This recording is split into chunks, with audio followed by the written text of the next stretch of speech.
আসসালামু আলাইকুম, সবাই কেমন আছেন গাইস? আবার এসে গেলাম নতুন ভিডিও নিয়ে আপনাদের মাঝে।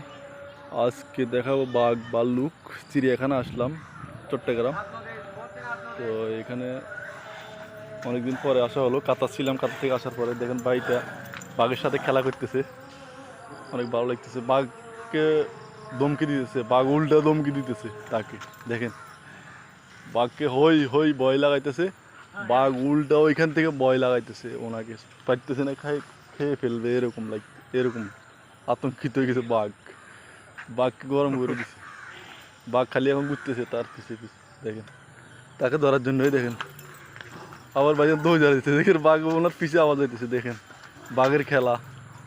মানুষকে যখন আক্রমণ করে এইভাবে তো করে, এক পলকে মানুষকে খেয়ে ফেলতে পারে একটা বাঘ। কোনো ব্যাপার না বাঘের জন্য। দেখতেছেন ওনার পিছে পিছে আছে বাঘ, শুধু কোনো রকমের চান্স পাইতেছে না বাঘে। দেখতেছেন উনি ভয় লাগাইতেছে বাঘকে, হোঁ হোঁ করি।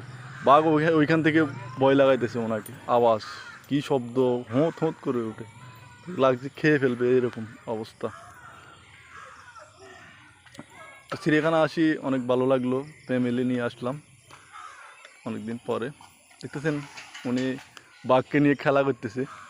বাঘ এদিকে দিলে উনি বাঘকে ওইখান থেকে ধমকি দিতেছে। দেখেন এই এই উনি বাঘের মতো ধমকি দিচ্ছে, বাঘ বাঘ ওনার পিছে লাগছে। দেখেন বাঘের চাইতেছে ওনাকে খেয়ে ফেলবে, এই অবস্থা, পরিস্থিতিটা এমন হয়ে গেছে। উনি যে দিকে যায় বাঘ ওই দিকে যায়, বাঘকে ধমকি দিয়েছে তো ওই ওনাকে খাওয়া